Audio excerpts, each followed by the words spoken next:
mengikuti zohir kita menjadi zohiru, atau dikatakan batin am tadi, atau dikatakan zat hamdu tadi. Untuk apa Allah menurunkan 30 juz kalau semua rahasia? Kagetnya. Direkam loh, Bun. Jangan kaget. Padahal sudah dikatakan di dalam Al-Quran, sesungguhnya kami turunkan kitab-kitab kami untuk mengambil pengajaran di dalamnya. Berarti tidak ada dirahasiakan. Oke, buat teman-teman ya.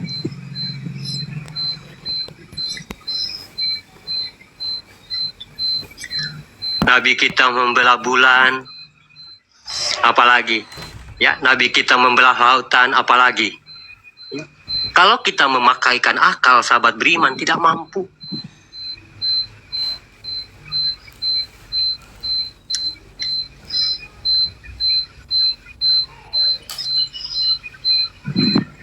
Makanya dalam Al-Quran itu ada mutasbihat, ada mukam, ya.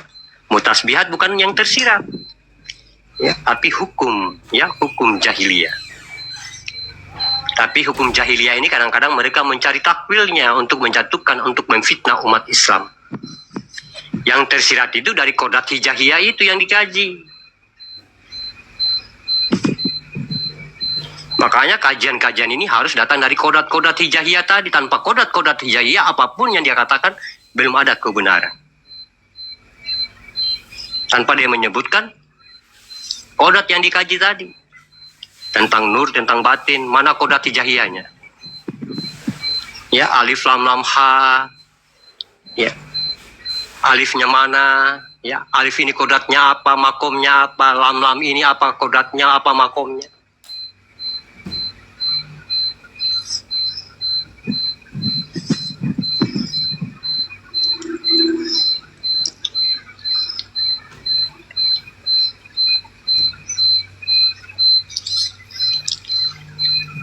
Nah, jadi tentang kolbu tadi, makanya semua di dalam Al-Quran itu semua ada di dalam diri manusia. Ya, jadi kalau kita lihat tinta warna merah dalam Al-Quran, oh ini kolbu ya, pantasan dalam bahasa Amaliyahnya darah seorang sahabat.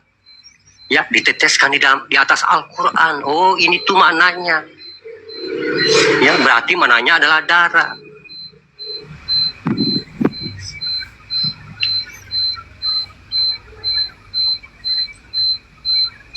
Makanya Nabi Muhammad mengatakan sesungguhnya pada umatku itu ada segumpal darah. Ya. Kalau dia kotor, akan kotorlah semuanya. Kalau dia akan baik, baiklah semuanya.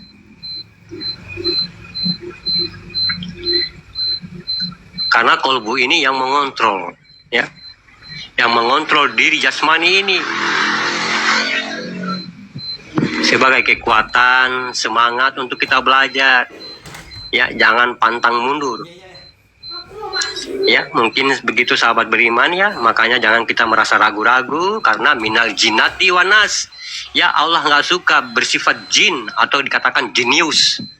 Ya, makanya Allah katakan dalam kursinya, pikirkanlah aku sebelum engkau berpikir. Jangan kamu berpikir, jangan kamu memikirkan aku sambil berpikir. Itu minal jin, kejinusan. Ya, kita bawa-bawa dengan kecerdasan kita dalam mengkaji mengenal Allah. Itu tidak bisa. Lagi ngerekam apa? Minal jinati wanas lagi, nggak boleh. Yang masih manusia ini masih memiliki akal, nafsu. Ya, sebenarnya itu dirinya Allah, makanya nafsnya Allah itu banyak. Mana diri yang ditertibkan? Itu adalah nafsu. Ya, semua itu dirinya Allah, ya, diri nafsu, diri nafsihi, nafsahu, nafis. Ya, apalagi?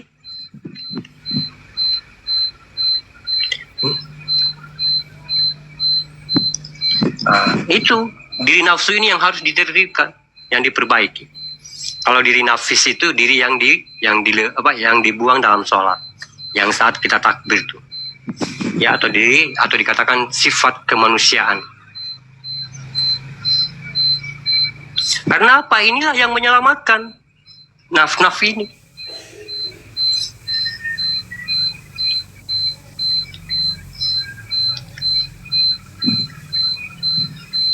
Kalau kita kita mampu memperbaiki diri kita, ya diri nafsu kita mampu memperbaiki. Ini akan yang akan menyelamatkan.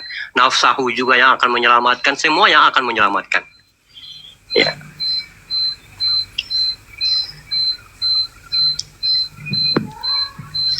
Nafsahu, ya kalau bahasa Arabnya itu diri, ya bukan nafas,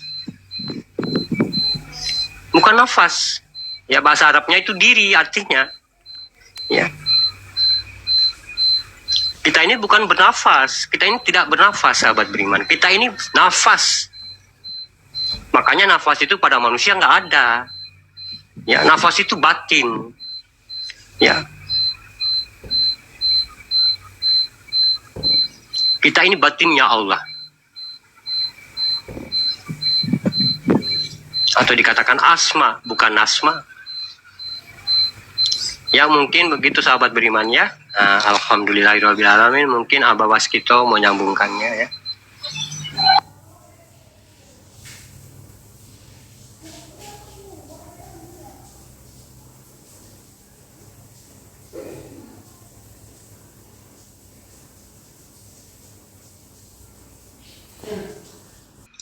Ya, ini sedikit juga saya memahamkan ya. Artinya ya memang kita di dalam memahami tajalli Allah ini ya, mentajalli diri kepada Allah ini sahabat beriman. Ya, tentulah kita tidak luput dari apa yang dikatakan tajalli atau mengetahui ya perjalanan keberadaan Allah, telah berasmakan nama Allah menjadi suatu jalan pencarian kepada hakikinya, ketuhanan yang disebut dengan Allah. Berasmakan dia Allah sahabat beriman, awal pencarian dari diri kita. Ya, nah, ini harus kita mampu merangkai ya, merangkai kita mendengarkan harus mampu. Ya, yaitu mencari awaludin ma'rifatullah. Mengenal Allah, berasmakan sebuah nama adalah suatu tujuan. Ya, tujuan kita dari kodrat yang dikatakan artinya tentang tauhidin. Ya. Tauhidin ini batasannya adalah pencarian sebuah nama.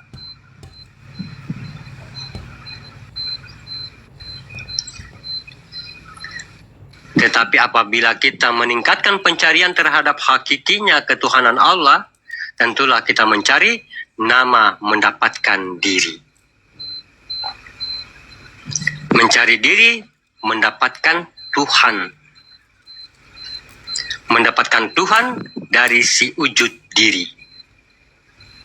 Nah, kita harus benar-benar memahami ya, ini diri yang dimaksud diri yang mana. Yang dikatakan diri adalah diri dirahasiakan, yang disebut artinya dirahasiakan di seluruh diri. Inilah yang dinamakan diri iksan. Diri iksan adalah diri yang dirahasiakan dari seluruh diri. Karena batin-batin diri Allah yang sangat banyak sahabat beriman, namanya naf. Naf Allah itu sangat banyak.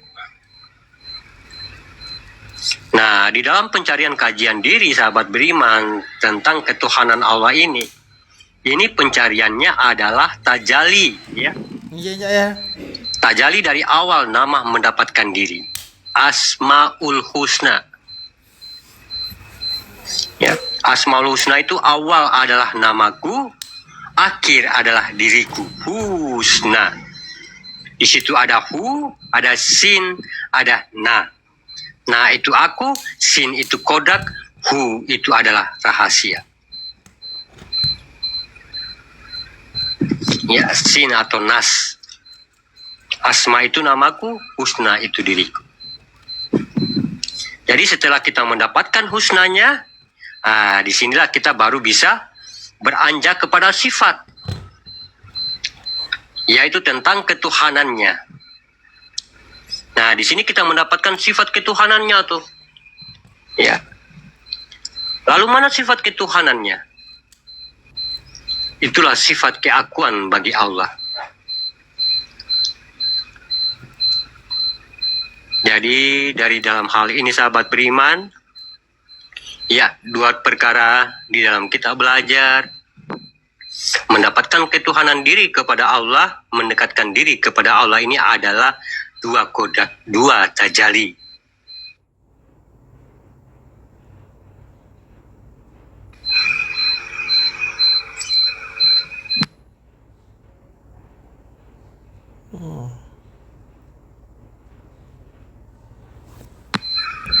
Ya, dua kodrat, dua tajalli ya. Batuk. Pertama yang dikatakan Allahu Rabbil Alamin, ya. Pertama dikatakan Allahu Rabbil Alamin. Ini pencariannya ke tingkat wujud zat, ya. Ya, wujud zat, awal mula jadi.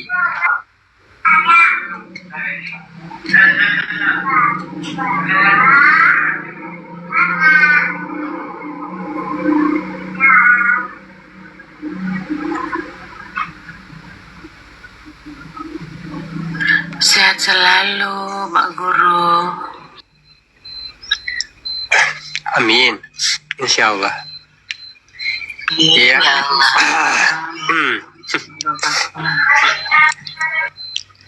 Ya, jadi ini pencariannya ke tingkat wujud zat ya, zat awal mula jadi ya. Tingkatannya dia Rabbil Alamin, ya, Rabbil Alamin. Ya, Rabbil Alamin, yaitu Tuhan dari sekalian alam. Ya, harus kita mampu rangkai ya, mampu kita merangkai. Ya, apa yang dipahamkan harus kita mampu merangkai. Ya, saya ulangi sahabat beriman ya. Dua kodrat di situ ada dua tajalli. Ya. Pertama dikatakan Allah Rabbil Alamin. Ini pencariannya ke tingkat wujud zat awal mula jadi. Ya, tingkatannya Rabbil Alamin, yaitu Tuhan dari sekalian alam. Yang kedua adalah Ilahinas. Kalau Ilahinas ini adalah hakikat pencarian diri, yaitu Tuhan. Ya. Yaitu Tuhan bagi diri kita. Tuhan bagi diri Ilahinas.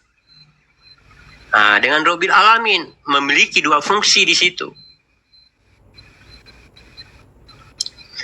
Yang mana dikatakan fungsi yang pertama adalah seusul zat. Ya, yang pertama Zohiru Rabbi. Bagaimana Allah di situ menetapkan kezohirannya untuk menuju sifat ketuhanannya. Ini dia makomnya aftar. Ya, aftar itu nyata.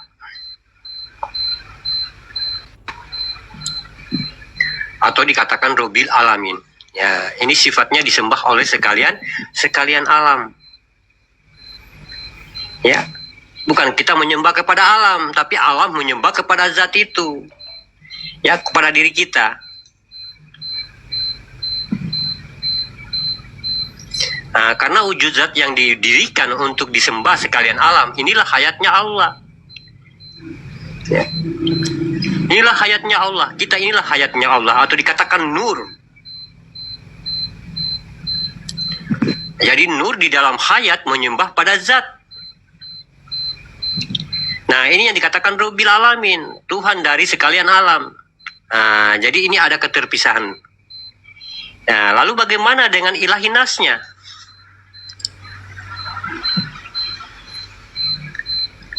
Ya, bagaimana dengan Ilahinas? Ini adalah wujud keakuannya yang dititipkan ke dalam zat, atau yang dikatakan ditiupkan. Ya, apabila sudah sempurna kejadiannya, ini sudah sempurna kejadiannya, ada zat di situ, ada sifat di situ. Ya. Tapi belum hidup. Karena belum apa? Karena belum ada af'al di situ, belum ditiupkan gerakan di situ. Belum ada hidup di situ. Padahal sudah ada zat tuh, ya, sudah ada zat, ya sudah ada sifat. Tapi sifat ini kalau dia nggak digerakkan, dia nggak bakalan ke pasar dia sifat ini. Kalau belum ada gerakan di situ, kalau belum ada afal di situ. Afal ini gerakan jasad. Kalau gerakan Allah itu fi'il.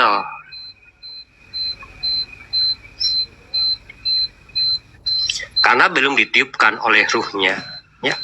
Nah, jadi ruh yang ditiupkan dalam zat bernama ruhani. Makanya kita tidak bisa mengatakan diri kita ini dihidupkan oleh ruh. Ya. Ya kalau ruh ya ruh aja. Kalau ruhani ya ruhani. Ruh dengan ruhani beda. Jangan kita permasalahkan dalam Al-Quran. Kenapa Al-Quran itu dikatakan ruh? Al-Quran itu tempat orang-orang yang mau berpikir. Bukan tempat kita untuk mencari-cari namanya apa yang dituliskan. Ya, apa yang ditafsirkan. Makanya Al-Quran itu untuk disediakan untuk orang-orang yang berpikir, untuk yang mengambil pelajaran di dalam Al-Quran. Kalau nggak berpikir, nggak ada pelajaran yang kita ambil di situ. Makanya di dalam Al-Quran itu banyak sekali perumpamaan-perumpamaan yang menjadikan sebuah ilmu. Ya, tapi kadang-kadang perumpamaan ini kita menjadikan landasan keyakinan kita, sandaran keyakinan kita. Makanya nggak sampai. Karena apa? Pedoman kita, ilmu kita di situ masih baca. Masih kiraat dan kiraat, baca ayat dan arti. Belum mendapatkan kulimah.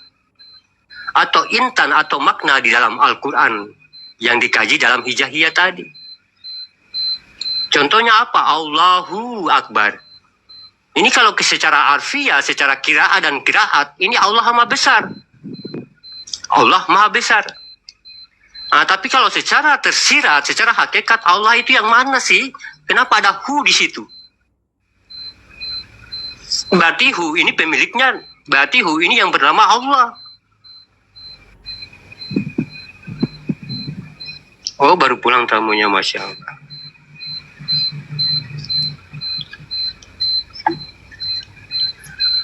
Makanya beda sahabat beriman ya. Makanya ditiupkan ruhnya.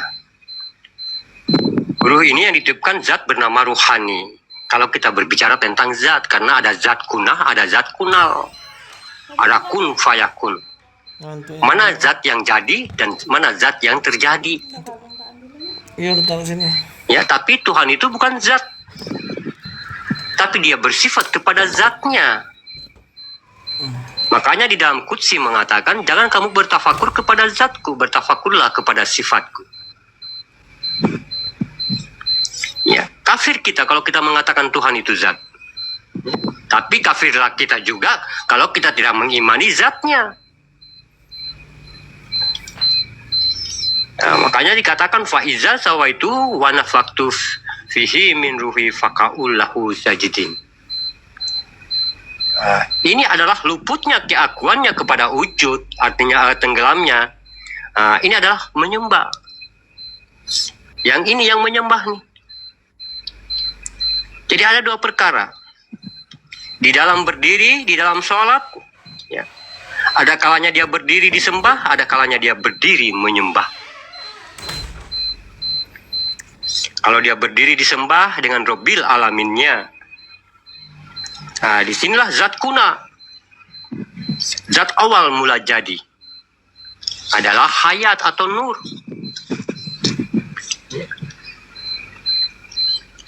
Hayat ini dari seluruh kehidupan. Ini yang dikatakan zat amruhu, atau dikatakan wujud zohir, ya, atau dikatakan zohiru rabbi. Jadi di setiap dalam peningkatan disembah, menyembah, ini adalah hakikat badal. Apa itu badal? Kemarin kita sudah menerangkan. Ba itu batin dan dal itu perjalanan. Berarti 5 waktu itu adalah perjalanan batin. Tapi kebanyakan kita patok kepada 5 waktu kita bertuhan. Ya, perjalanan batin kita ini hanya kita patok dalam 5 waktu saja, tapi kita tidak badal 24 jam. Tidak kita mampu memperjalankan kolbi kita ini, ya, batin kita ini dalam 24 jam dalam bertuhan. Ya, bukan waktu Isya, badal Isya. Waktu itu atau amalia.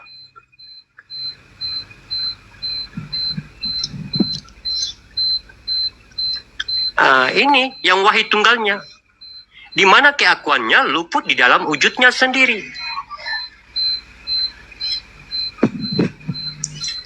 Jadi dua dalam perjalanan ini, ilahin nas wa rabbil alamin. Dua kodrat disebut dengan aftar dan ba'dal. Aftar sifat zahir bagi Allah, dan ba'dal adalah sifat tunggal bagi Allah. Tuhan wujud diri semata. Tapi kalau aftar, wujud Allah Rabbil Alamin. Ya, makanya di mana kamu memandang, di situ wajah-wajah Allah. Ya, aftar, nyata, itu wujud Allah Rabbil Alamin. Tuhan dari sekalian alam, makanya yang dibawa dalam perintah sholat itu yang tiga yang ini.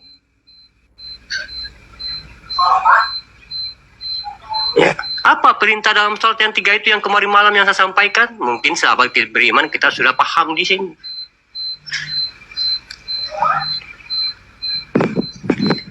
Ya, toibatulillah, suatu amanah di situ, suatu toibatu, suatu amanah. Apa yang kamu amanahkan dalam sholat? Ya, ini juga kita sudah pahamkan kemarin ya. Insya Allah kita semua di sini paham ya. Nah, ini ada perbedaan sahabat beriman ya. Di dalam kita masa mendapatkan makom pencarian tadi sahabat beriman, perlu kita pikirkan kembali. Yang mana keakuan yang dititipkan yaitu sifat ketunggalannya di dalam zatnya sendiri, yang akan diperagakan oleh zat rahmatan fil alaminnya. Inilah yang akan menjadi keakuan, ya, tempat dia menikmati ketuhanannya. Nah, inilah yang luar biasa sekali sahabat beriman. Kalau di dalam penyembahan, ya, keakuannya yang akan menikmati bagaimana rasanya dia disembah oleh sekalian alam. Waalaikumsalam warahmatullahi wabarakatuh. Nah, inilah keakuannya. Inilah yang dikatakan Maha Esa. Kalau Allahu Akbar itu dengan zat yang amruhu, dia bukan zat awal, dia bukan zat awal semua jadi. Ya. Rahmatan fil alamin, segala asal muasal alam jadi. Menyembah mengadakan kebesaran, dan menyembah kebesaran yang ditempatkan oleh keakuannya pada zatnya yang terlihat. Inilah wujud kita.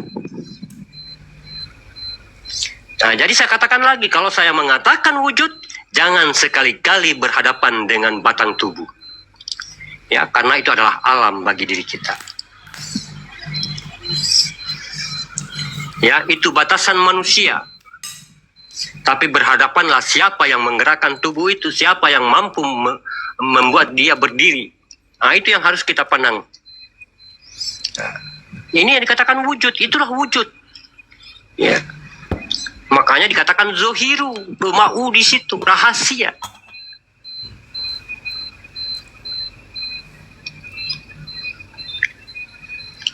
Kalau rahasia Allah berarti jangan kita terlena dengan di luar, terlena siapa sebenarnya yang mampu dia artinya mampu berdiri itu. Yang mampu memberdirikan dia siapa? Inilah wujud. Atau dikatakan wujud kita, suatu wujud yang terlihat yang disembah oleh nurnya. Kalau kita ini nggak bergerak, nggak kelihatan kita, bangkai namanya. Nah, ini kodratnya Allah, kodrat rahmatan fil alamin. Lalu bagaimana dengan ilahin nas? Inilah keakuannya, akan luput kepada asal wujud mula jadinya, wahid tunggal, awal dia mula jadi. Lalu mana awal mula jadi kita itu? Pernahkah kita menukil kembali diri kita? Pernahkah kita kembali menukil diri kita yang sesungguhnya dulu kita itu di mana?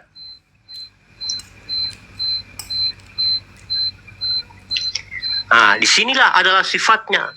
Dia menyembah kepada diri. Makanya dia menyembah kepada dirinya sendiri.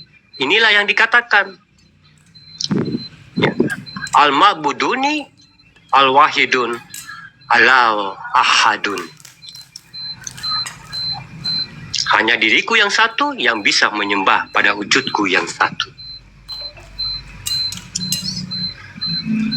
Jadi dengan demikian sahabat beriman, cukup kita memahami bahwasanya kalau aftarnya datang, rahmatan fil alamin, dia disembah oleh sekalian alam tuh.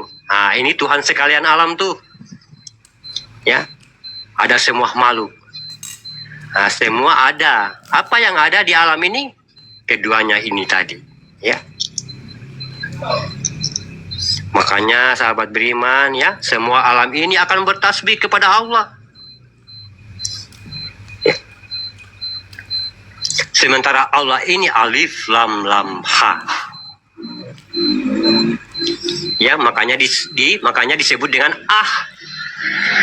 Awal adalah alif, belakang adalah ha, dibaca ah. Nah, itu adalah zat awal mula jadi semuanya. Inilah yang menjadi penyembah. Ya, atau dikatakan inilah yang inilah yang dikatakan penyembahan. Ya, oleh sekalian alam.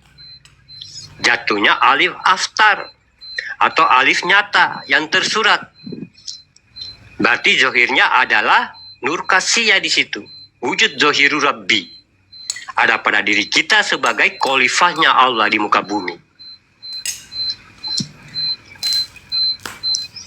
Nah, yang kedua, bagaimana dengan sifat wujud berdiri yang menyembah itu?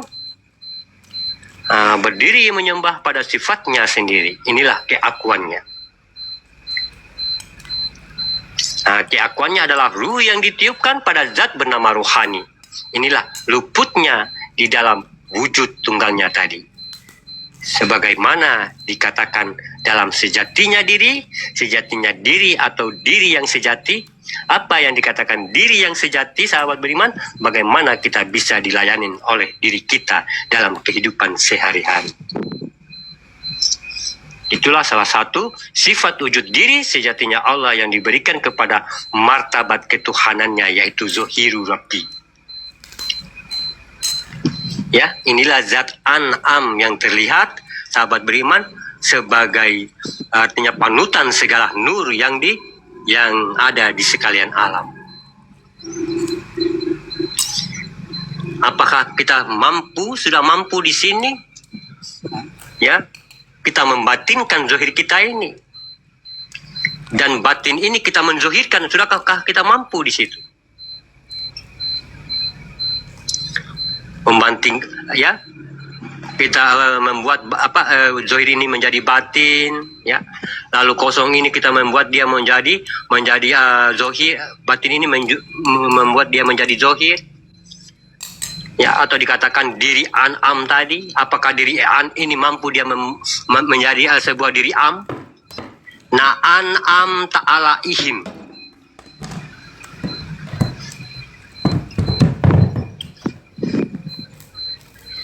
Ya, jadi kalau kita sudah mampu begitu sedemikian, sahabat beriman, disitulah, ya, bi alaihim yang akan terlihat.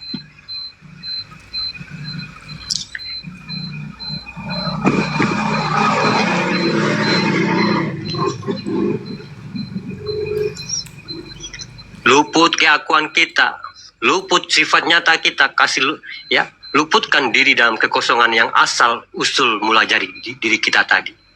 Di mana sebenarnya diri kita yang sebenar-benarnya tuh? Kita luput di situ, di alam sukuniha tadi, di alam gelap tadi, hening tadi. Ya, alam fana yang tidak ada di alam dunia. Alam kosong. Ya, sehingga diri zat hamdu ini atau dikatakan yang kosong ini, dia dengan sendirinya akan mewujud menjadi zohiru, ya, atau dikatakan zohir rahasia Allah tuh. ya, atau dikatakan sudah menjadi bi alaihim atau diri am atau ayan karazia atau salah satu tubuh yang sudah dihalalkan oleh Allah.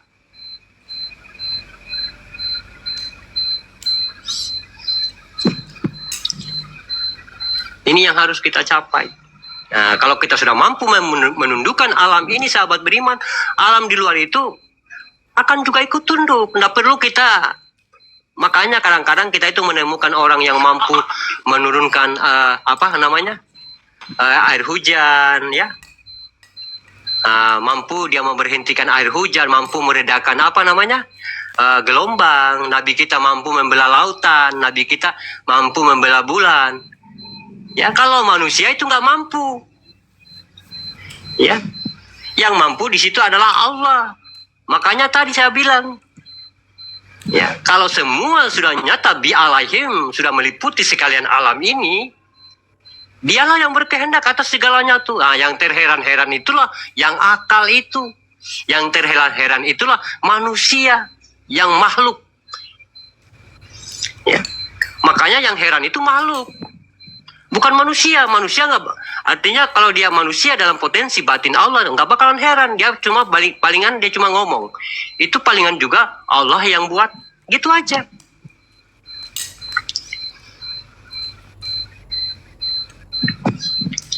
Mampu meredakan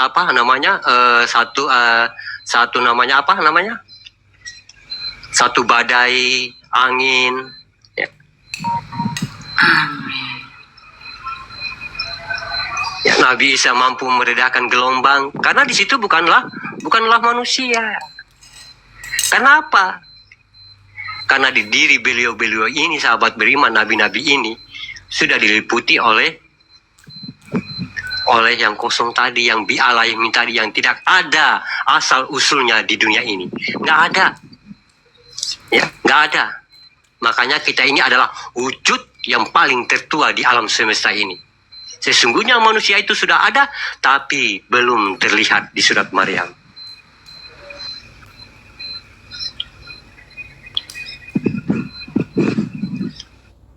Ya, kita ini nggak ada asal-usulnya di muka bumi ini, nggak ada yang sederajat dengan kita tuh. Ya, makanya merugilah orang-orang yang mengatakan dirinya adalah makhluk, ciptaan dari tanah nanti akan kembalinya ke tanah. Saya tempatnya bodoh, saya tempatnya awam. Ya, nabi-nabi kita itu manusia sama dengan diri kita ini, sama, nggak ada bedanya. Ya, sama dengan diri kita. Cuma mereka perbedaannya, mereka mampu mengambil potensi yang ada di dalam dirinya, sedangkan kita ini nggak mampu. Kenapa? Karena kita masih manusia. Manusia itu apalah daya, sahabat beriman, nggak ada daya dan upaya.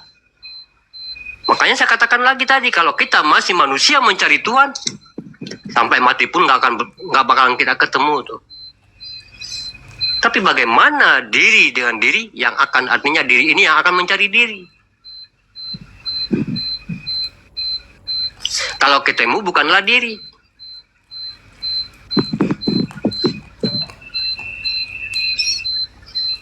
Kita maksain sholat, kita renungkan kaligrafinya alif lam lam ha. Kadang-kadang kita renungkan Tuhan itu seperti wujud sebuah raksasa atau cahaya di dalam sholat kita. Masya Allah. Itulah yang dikatakan di dalam Al-Quran. Itulah yang kotor-kotor jiwanya orang-orang yang syirik, yang tidak pantas menginjak masjid.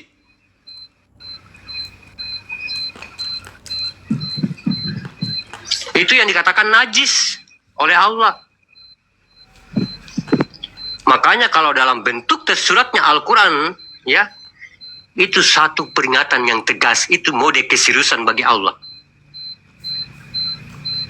Itu dia penyampaian langsung. Kalau dalam Al-Quran tersurat tuh, penyampaian langsung seluruh manusia. Itu mode keseriusan bagi Allah. Ya ayyuhallazina amanu kutiba alaihim kusyam. Hai orang-orang yang amanu, katanya. Hai orang-orang yang sudah aminun, orang-orang yang sudah amanah, orang-orang yang sudah aman. Aman itu pasti selamat. Kerjakanlah sholat, kerjakanlah puasa sebagaimana orang-orang terdahulu mengerjakan. Dia enggak mengatakan, hai orang-orang Islam, kamu berpuasa. Enggak. Dia menyeru, hai orang-orang yang sudah selamat, hai orang-orang yang sudah aman. Merasa aman enggak? Kalau belum merasa aman, jangan puasa. Nanti buat dosa di situ. Makanya dalam puasa tidak kita pernah mendapatkan qadarullah atau dikatakan Lailatul Qadar. Karena puasanya ikut-ikutan. Begitupun juga sholat, dalam potensi sholat. Ya, makanya dalam segi yang dikatakan ibadah tidak ada sangkut pautnya dengan manusia. Ya, kalau amal ya nggak apa-apa, amalia nggak apa-apa, ya perbuatan manusia nggak apa-apa, karena dia perbuatan duniawi, ya putus di dunia amal. Kalau ibadah namanya akhirat, berarti dia persoalannya tentang ruh. Berarti rasa dengan rasa, batin dengan batin. Mana batin yang terlihat bagi Allah? Inilah diri kita batin yang terlihat. Mana batin rahasia bagi diri kita? Inilah nyawa bagi kita.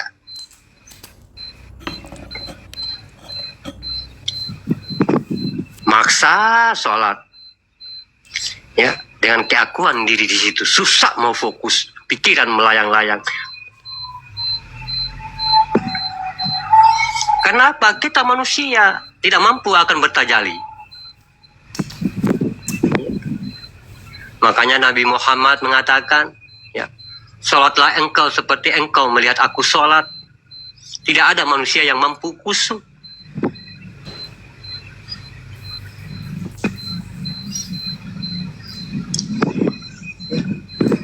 Kalau dia sudah mampu melihat Nabi Muhammad di situ sholat, sahabat beriman, itulah imamnya sholat.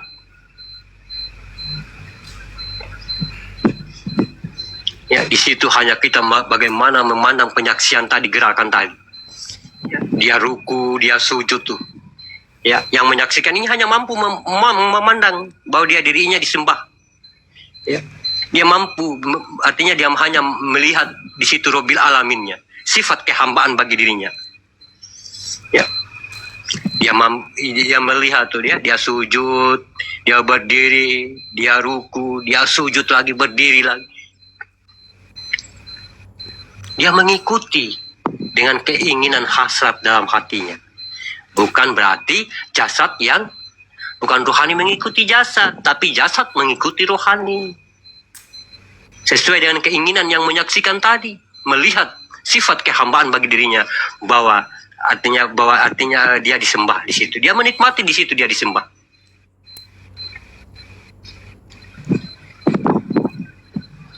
Inilah yang dikatakan Isra Miraj. Ya.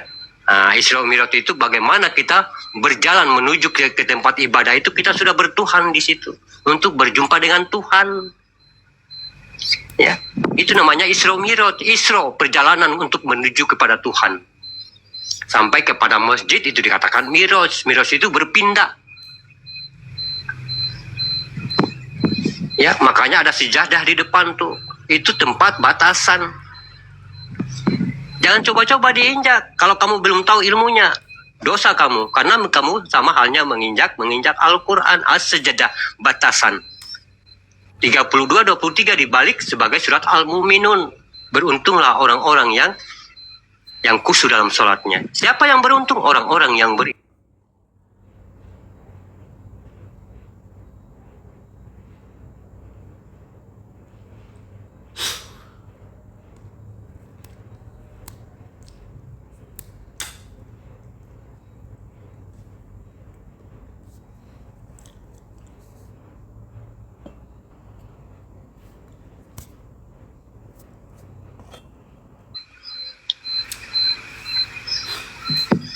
Yang mencukupi 6.666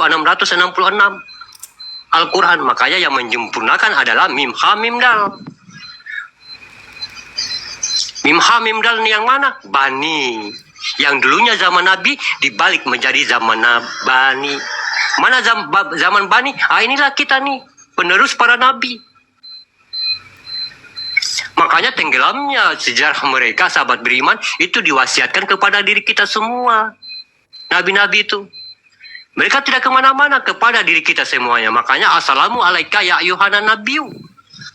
Nah itu aku, bi itu batin. Berarti kamu memakai batinku di situ. Begitupun juga bani, tinggal kebalik dia.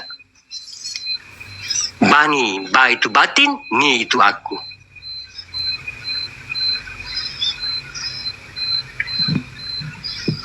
Kita inilah penerus para nabi-nabi itu. Khalifahnya Allah, atau dikatakan Rasulullah Sallallahu Alaihi Wasallam. Tidak ada lagi yang mampu menyelamatkan selain dirimu di situ.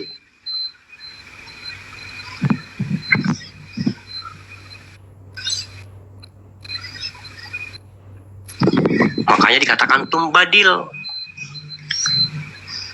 Bagaimana Ahmad tadi sudah duduk dalam tahiyat akhir. Muhammad dan Allah Ahmad. Ya Allah Muhammad.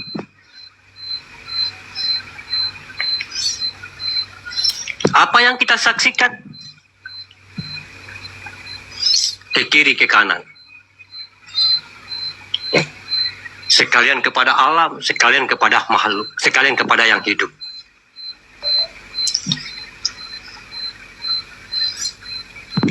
Nah, itu yang kita harus bawa dalam perintah sholat itu, 3 itu. Ya. Wajahatu wajhiyah. Ya, hadapkan wajahmu, buktikan kalau kamu bertuhan di dunia ini. Dengan apa? Ya. Tahiyatul mubarakah. Gunakan dirimu, badanmu ini berkat kepada orang lain. Suka menolong, membagi, bagaimana. Itu toibatulillah, itu amanah. Makanya dia jatuhnya ke doa. Apa doanya? Rabbi firli warahamni wajuburni. Kalau memang benar sholat kita, itu yang akan tercapai. Makanya hayal alal falah. Menuju dalam kesejahteraan, dalam kejayaan.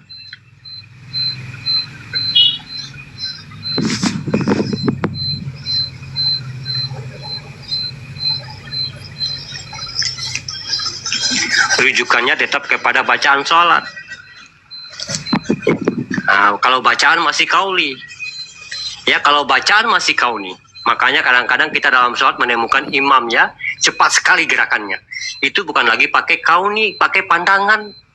Makanya yang menghantar Nabi Muhammad Rasulullah SAW ke langit ke-7 adalah pandangan. Atau dikatakan ilmu secepat kilat. Seperti halnya Al-Quran, kalau dia sudah menjadi pandangan, dia sudah hidup di dalam diri kita, ini lebih cepat daripada bacaan. Jadi wajib sholat, kalau nggak sholat, apa namanya Ustaz? Wajib sholat. Ya, kalau nggak sholat, ya nggak bisa, harus sholat. Tapi dengan perjanjian tadi, wajib sholat itu, syarat sholat itu yang apa? Syarat sholat itu 3. Ya. Pertama dia Islam, berarti awaludin marifatullah di situ. Ya, kalau kamu beragama Islam berarti awaludin marifatullah, harus kamu sudah mengenal Allah di situ. Kedua apa? Akli, memiliki ilmunya.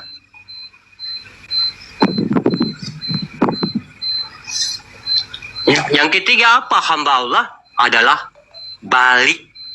Balik itu kalau secara amalia kalau sudah dewasa.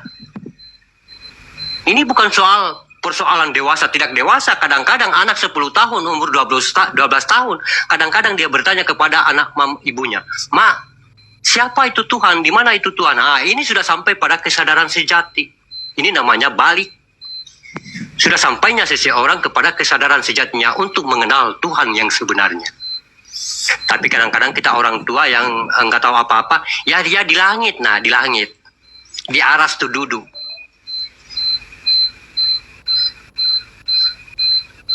Itu kesadaran. Makanya di situ wajib. Ya. Hai orang-orang yang beriman, kata Allah, dirikanlah sholat. Sesungguhnya sholat itu wajib. Ya. Yang ditentukan bukan Allah, ya. Yang ditentukan atas orang-orang yang beriman. Kenapa beriman? Ya, kalau kita mengambil secara hukum hijahiyah di situ bukan beriman, amanu. Ya, tapi tafsirnya adalah imanu. Kenapa bukan sekalian hijaiyahnya imanu? Padahal di atas adalah amanu. Amanu, aminun, amanah, aman. Berarti nggak ada konsep perintah dong Allah. Berarti harus ikhlas. Ikhlas sholat itu.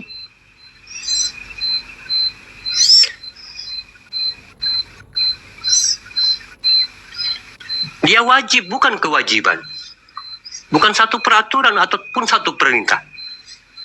Dia mau marifat, dia mau tarekat, dia mau hakikat, mau apapun, dia harus wajib sholat. Kalau dia sudah aman. Karena apa? Sholat ini bukan menyembuhkan. Sholat ini adalah mencegah perbuatan keji dan mungkar.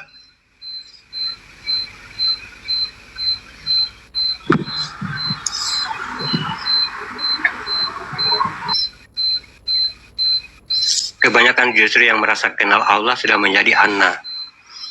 Nah, ini anak juga. Kalau kita hanya mengatakan anak-anak ente-ente, kalau kita nggak mengetahui hakikat anak ini, nah ini bahaya, sama dengan Allah tadi. Ya. Kalau kita hanya mengatakan Allah, lalu kita tidak tahu menempatkan mana di situ, mana dia, ya, atau tidak hidup di dalam diri kita, ini sama halnya. Tidak membawakan, artinya tidak akan membawa keberkahan kepada Allah. Ya, hanya kita memuja namanya. Padahal Allah itu hanya membutuhkan tajali, ya, hanya merasakan tajali, getaran, wahyu di dalam diri kita. Allah nggak memandang kopiah kita, Allah nggak memandang jenggot kita, Allah nggak memandang rupa kita. Sesungguhnya manusia itu adalah rahasiaku dan aku adalah rahasianya manusia.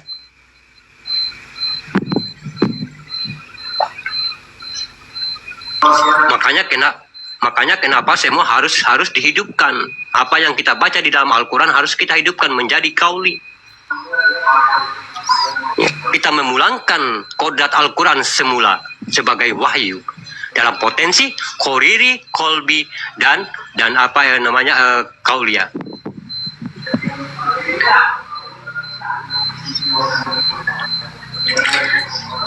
Itu Ya, kayaknya jadi subhanallah. kita udah hadir, Bang Hamba. Oh iya, silakan Abah Waskito. Saya mau minum sebentar dulu. Ya, Masya Allah. Lupa ya, Masya Allah. Berkah selalu, nggak apa-apa. Silakan dibuka mute-nya, Pak Ustaz. Iya, anginnya kenceng. Saya udah. Kadang kita menyampaikan yang Itu suaranya unyu-unyu. ya tes.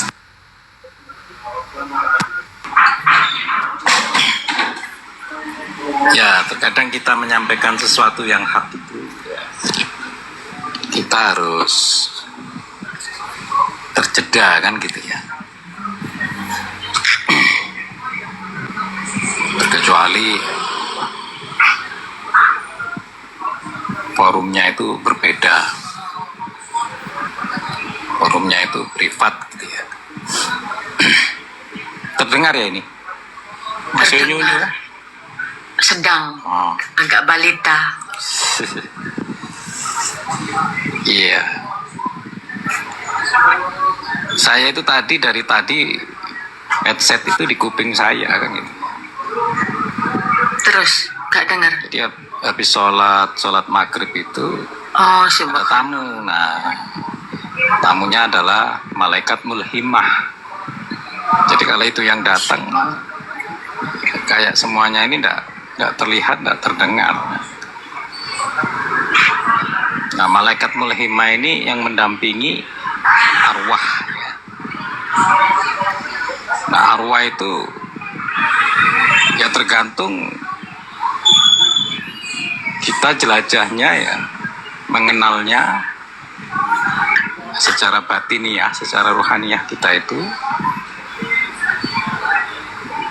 ya wilayahnya ya, luasnya ya memang dari perjalanan kan gitu. Contoh begini, mulhimah itu mendampingi dari kita periode sekarang ya. Nah, periode orang tua merekam mulhimah itu. Naik lagi periode kakek nenek. Naik lagi periode buyut. Nah, itu wilayah kita ya. Wilayah arwah kita, tergantung ya ruh kita itu menjelajahnya kemana. Nah, di situ malaikat mulhimah itu selalu mendampingi. Ya, aturan minimal itu ya, bayi yang lahir itu sudah berusia 15 tahun. Ya, ruhnya udah tua. Artinya ada minimalis 15 tahun tadi. Di situ target ya yang kita harus capai untuk perluasan wilayah. Contoh ya, contoh. Saya di rumah ini kan banyak kucing. Nah, karena ada sudah yang dewasa itu, kucing itu saya buang. Saya buang ya sekitar nggak jauh-jauh lah, ya 500 atau 700 meter dari rumah gitu, saya buang. Nah, wilayah kesadaran kucing tadi cuman dipatok seumpama 400 meter gitu ya. Padahal ninggal 100 meter dia itu sampai ke rumah saya kan gitu ya. Tapi karena dia dipatok kesadaran ruhnya itu cuman 400 meter, nah dia kembali ya, kembali mutar-mutar di situ ya, nggak sampai ke tujuan kan. Jadi mulhimah kan itu ya. Sebetulnya yang dijelaskan Syekh Yuda itu ada ibadah dan ada amaliyah. Nah, di dalam ibadah itu tidak ada nikmat. Ya, saya ulangi ya. Di dalam kita beribadah itu justru tidak ada nikmat.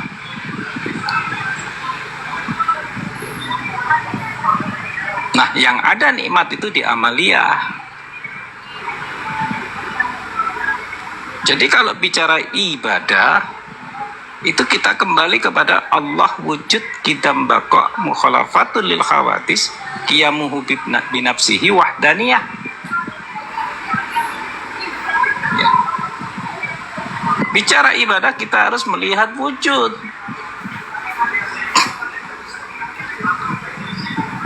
Nah, biasanya ya, yang bisa melihat wujud ini yang disebut hamba. Ya. Atau yang sering disebut oleh yang wujud tadi dengan sebutan solih. Ya. Wa man ya'mal amalan solih, ya. Assalamualaikum wa ala ibadillahi solih. Nah, itu ya, yang menyaksikan wujud itu disebut solih ataupun hamba. Maka kalau disebut hamba Allah, berarti orang-orang yang soleh. Orang-orang soleh ini sudah menjadi sifatnya Allah, bukan sifat makhluk. Yang disebut mukminun, kan gitu ya. Maka qalbun mukminun.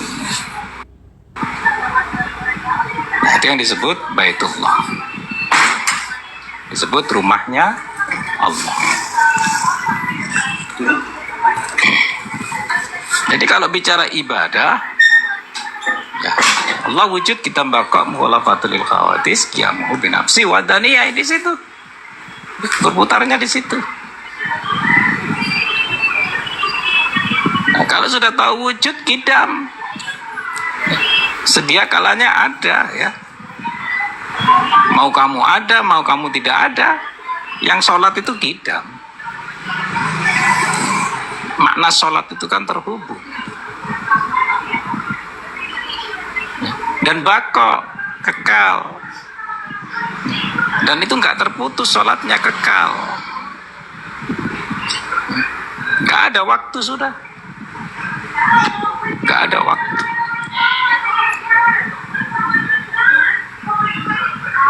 Terus siapa yang memberi waktu? Ya. Maghrib, zuhur, asar. Kan? Kalau kita amati, itulah yang dinamakan penyaksian Isra. Ya. Isra itu kan perjalanan.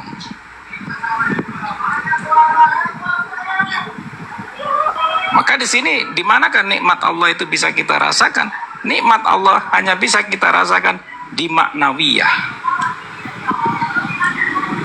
Nah, ini turun ke amaliyah. Ya. Jadi basiron, mutakalliman, qadiron, muridan. Ya. Muridan, murid yang diinginkan. Ya. Siapa yang menginginkan? Qadiron, kodrat.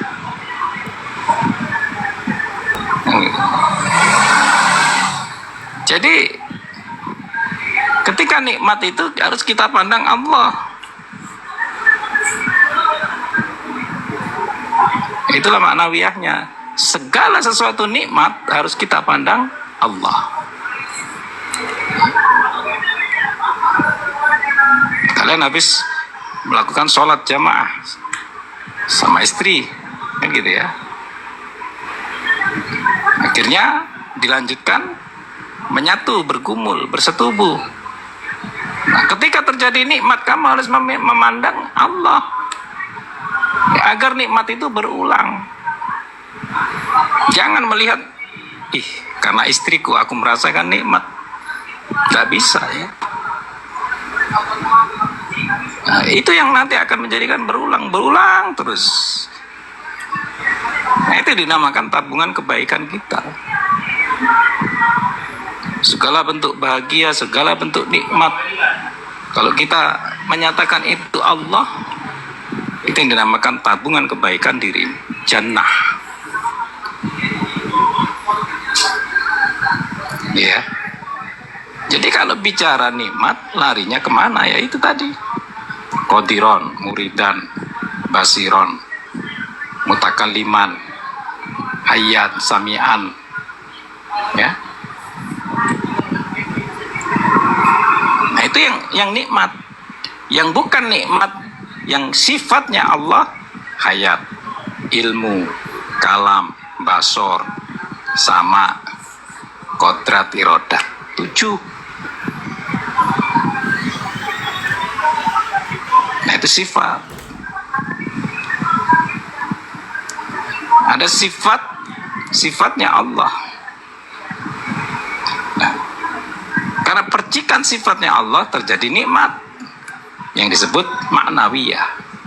Nah, yang kita nikmati itu maknawiyah yang di dunia dan akhirat. Gitu deh. Jadi yang disebut makhluk pun ya kita kembali kepada Allah. Ya. Akhirnya kita menyadari bahwa makhluk itu adalah sifatnya Allah yang paling rendah. Ya, sifat ketemu sifat, khalik sifatnya Allah yang paling tinggi. Di tengah-tengahnya ada yang dinamakan akhlak, sifatnya Allah yang di tengah. Jadi kalau bicara makhluk ya Allah juga, sifatnya Allah. Tapi ada wilayah kan gitu ya. Asa jedah katanya Syekh Yuda tadi. Nah, wilayah ada wilayah nikmat, ada wilayah ibadah yang tidak terasa apapun ya, nggak ada nikmat, nggak ada apapun. Nah, itu yang dinamakan al-haq, wilayah hak. Jadi kalau bicara hak, ya itu kita tidak bisa merasakan apa-apa.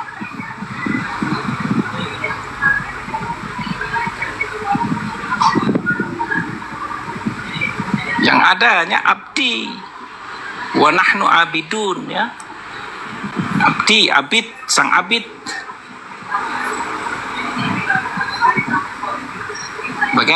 Bagaimana sih kalau kita hamba kan? Menghamba kan? Seolah-olah yang kita abid, yang kita mengabdi itu punya kuasa pada diri kita penuh. Ya. Mau kita dilempar, mau kita dicambuk, kita itu cuma diam, abid. Maka al-haq itu membuat kita terdiam.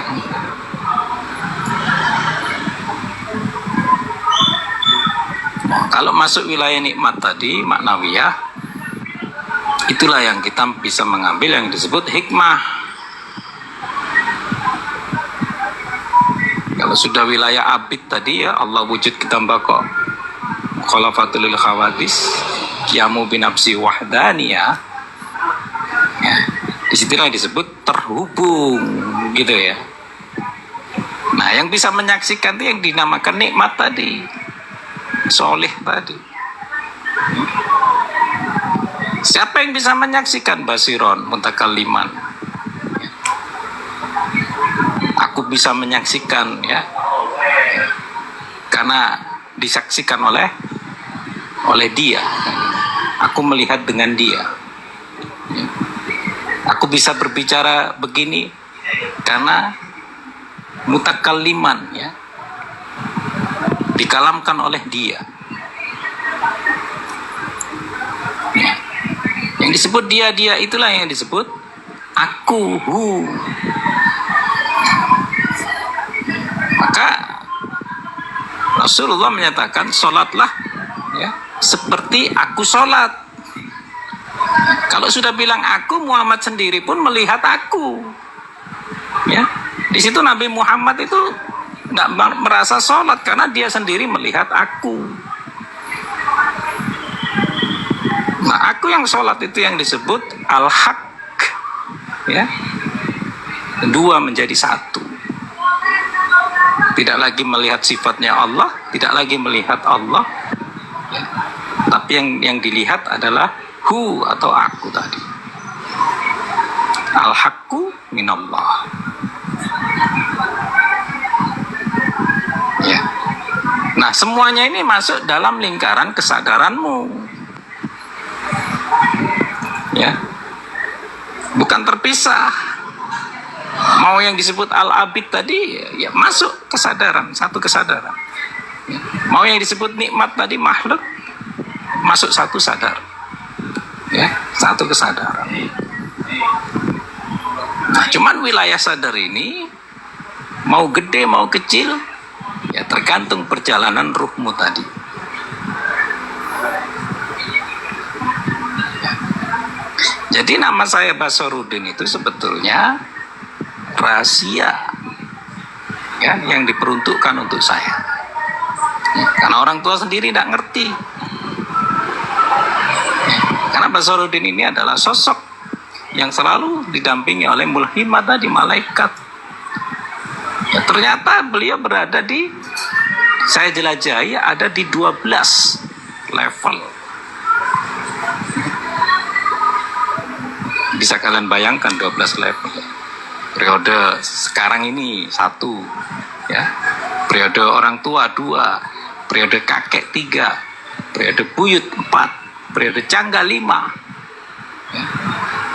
Cicit, cucut 12. Betapa luasnya arwah kita ya. Maka ketika saya menyebutkan ilah hadrati arwahi, nah itu semuanya luas. Nah, kalau ruhi personal kan itu.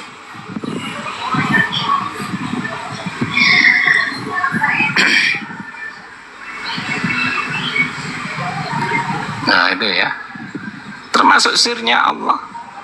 Basaruddin ya, saya dikasih tahu oleh mulhimah tadi, makhluk tidak ada yang bisa memberitahu ya. Orang tua saya nggak bisa ya. Sampai itu tadi kakek, buyut, canggah nggak ada yang bisa. Sampai ketemu level 12 baru disebut siapa Basaruddin itu. Nah ini contoh ya, contoh. Artinya yang dinamakan Isra, perjalanan itu naik Kalau sudah mentok itu kita nggak bisa dinaikkan lagi, ya turun Mi'raj. Justru Mi'raj itu turun, ya. Maka disebut wal awalu. Nah, kalau bicara awal itu turun dari atas ke bawah. Kalau wal akhiru dari bawah naik ke atas. Begitu terus sampai kita mati alami. Nah, naiknya itu ya seperti kucing tadi yang saya buang gitu ya. Kesadaran kita ini istilahnya menghimpun, mematokin kita gitu ya. Wilayah kita di situ ya di situ.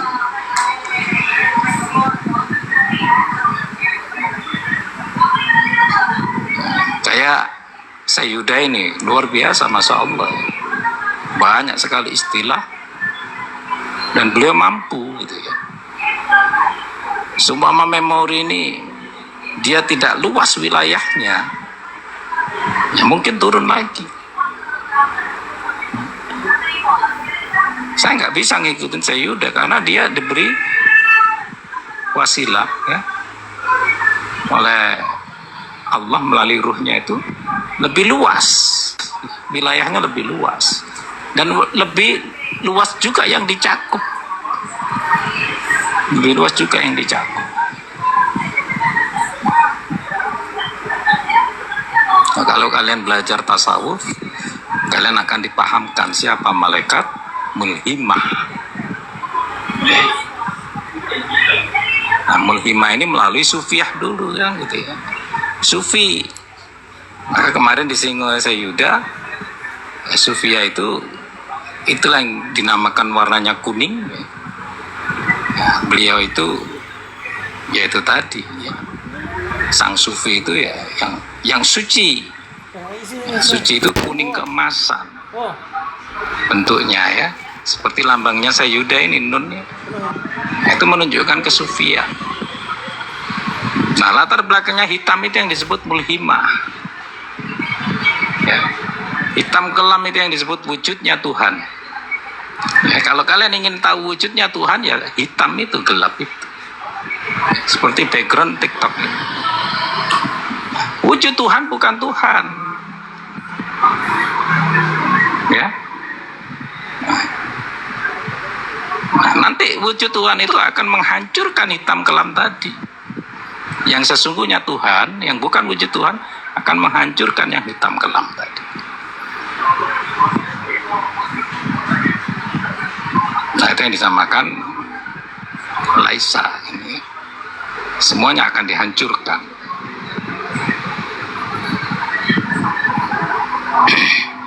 Barakallah. Silakan Sayyuda. Saya hanya bisa ya kalau menjelaskan perjalanan ya begitu saya. Iya, Masya Allah ya. Menjelaskan kenyataannya, faktanya ya. Iya, Masya Allah. Lanjut Sama-sama. Sayyuda. Gantian saya yang ngopi. Ya, di sini kita sama-sama belajar ya, Masya Allah. Ya, apa yang disampaikan Abah Waskito tadi ya. Saya juga banyak juga belajar sama beliau ya, sahabat beriman. Karena kita manusia ini ya, artinya kita mendirikan suatu pemahaman itu ya, ada kalanya ada sisi perbedaan. Ya, tapi bukan dalam untuk kita menilai dalam sisi perbedaan ini adalah satu perdebatan.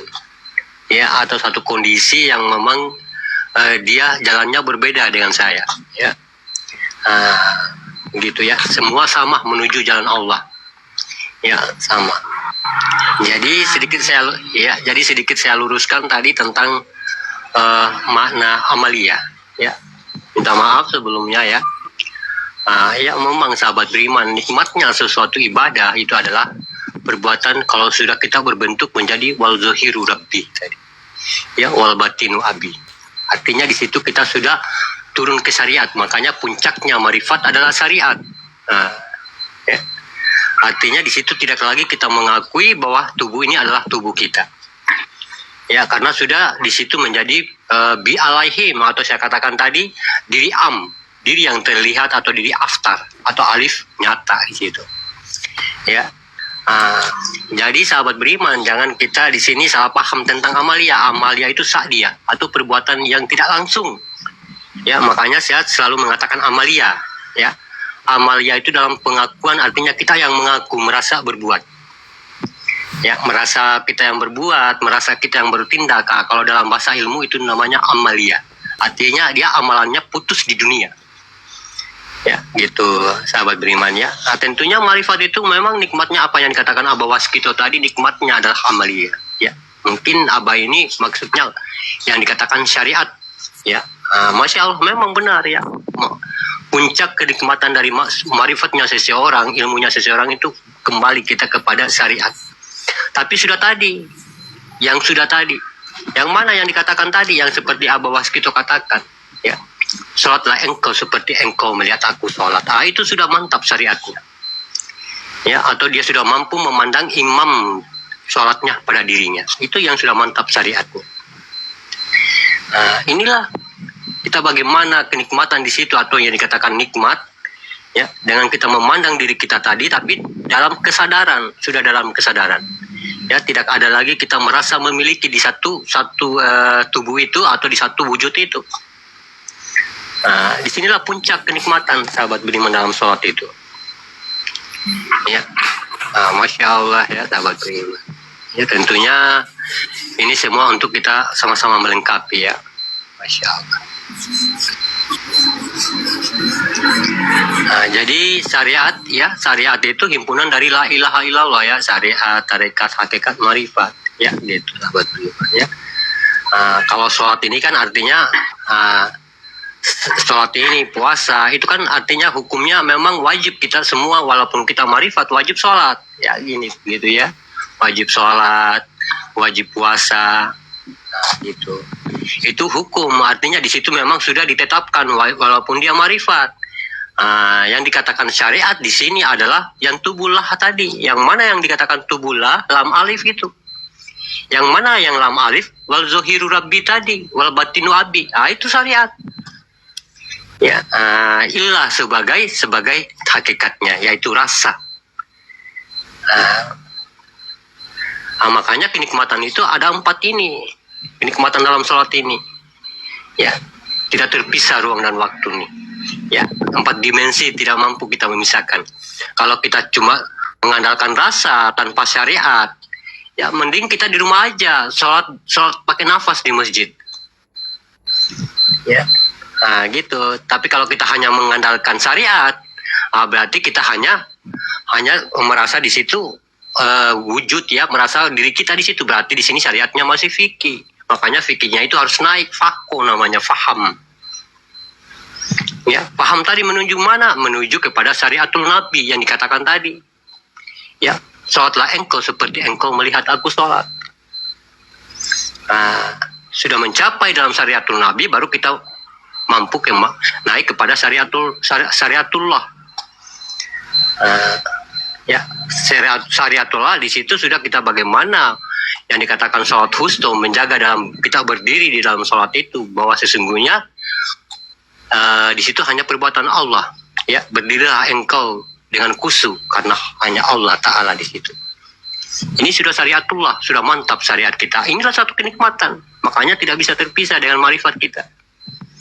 Ya, syariat, marifat, tarekat, dan hakikat tidak bisa terpisah. Harus semua 4 kita bawa. Karena ya ini yang membawa kita hijrah, artinya Isra dan Mi'raj. 4 ini. Ya, kalau memang nggak ada lainnya, nggak ada syariatnya, kita bermarifat. Ini hanya mengatakan ya ilallah, ya tanpa la ilaha illallah.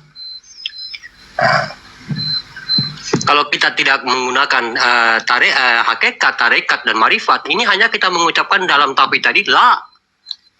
Nggak ada ilahnya, nggak ada ilahannya, nggak ada Allahnya. Ini kita masih fikih di sini.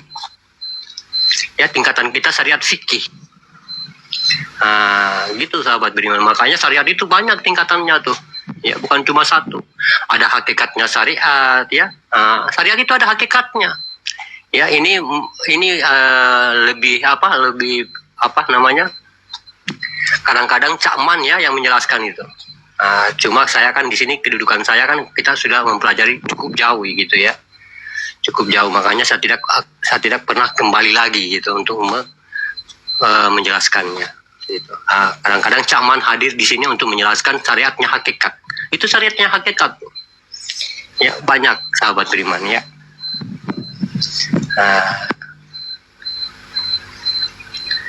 Jadi tingkatan-tingkatan syariat itu begitupun juga hakikatnya hakikat banyak juga tuh, banyak lapis-lapisannya. Begitupun juga hakikatnya tarekat. Kenapa sih hakikat ini selalu dibawa-bawa? Ya. Karena hakikat inilah yang artinya diri yang halus tadi, ya, atau dikatakan ruh tadi. Makanya dia di mana-mana dibawa. Ya, hakikatnya syariat, hakikatnya tarekat, hakikatnya marifat, hakikatnya hakikat. Ya. Hakikat ini bukan satu organisasi atau satu mungkin enggak. Ya. Seperti kita ingin mengetahui, kita mengimani kepada surga dan neraka. Ya. Yang dikatakan mengimani inilah hakikat, kita harus mengetahui di sebalik apa yang diimani. Seperti juga jasad kita ini. Mana yang dikatakan diri hakikat itu? Makanya kadang-kadang orang mengatakan hakikat itu adalah kajian gitu. Enggak, bukan begitu artinya. Ya, hakikat itu adalah dia di makom Rasulullah, ya, atau kita mengkaji diri Rasulullah atau dikatakan Nur Muhammad. Itu yang diri hakikat tuh, diri yang halus. Ya. Makanya kalau kita lihat orang meninggal, itu yang pergi itu diri hakikat, diri yang halus. Ya. Makanya walaupun dia di syariat ada dia. Ya, walaupun dia di hakikat ada juga dia, walaupun dia di tarekat ada juga dia, walaupun di marifat ada juga dia. Makanya kenapa ada marifat, ada hakikatnya marifat, ada hakikatnya tarekat, ada hakikat, bukan dia marifat duduk di marifat lantas tidak menghakikatkan. Ya, makanya dikatakan hakikat itu kajian dari sebalik apa yang dipahamkan. Ya. Di sebalik makan hakikatnya apa? Kenyang gitu.